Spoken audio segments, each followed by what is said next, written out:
Para a presidenta da Deputación de Pontevedra, o Partido Popular fai política indecente. Carmela Silva cree que os deputados do PP deron onte unha imaxe sobreactuada na rolda de prensa que ofreceron tras coñecer a sentenza xudicial que lles daba razón e ordenaba ao Goberno provincial a convocatoria dun pleno extraordinario polo caso do enchufe da cuñada de Silva. Unhas señoras e uns señores sobreactuando nunha imaxe patética que foi o que vivimos ayer onte co Partido Popular, pois a min non me van a quitar a sonrisa.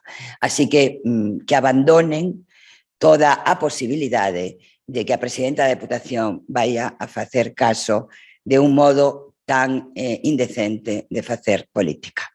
O Partido Popular fai política indecente. Os populares dixeron tamén que Carmela Silva tería que dimitir tras a condena do Tribunal Supremo a un funcionario do Concello de Vigo por participar nunha trama de contratación irregular da que se beneficiou a cuñada da presidenta provincial. Hoxe Silva contraatacou, recordando ao PP os casos de corrupción na formación. Eu podería decir, oiga, como teñen tanta caradura o Partido da Corrupción, ese partido que dixo aos xuzgados que era un partido corrupto. Eu podería decir todo isto.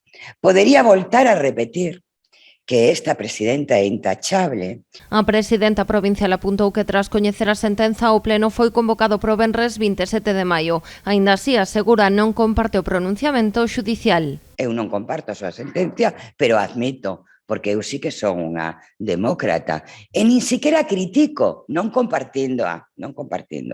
Polo tanto, como hai unha resolución, haberá un pleno extraordinario para darlle cumprimento e punto. Silva lembrou que os argumentos da Deputación de Pontevedra para non convocar o pleno que solicitaba o Partido Popular coincidían coa postura da Fiscalía.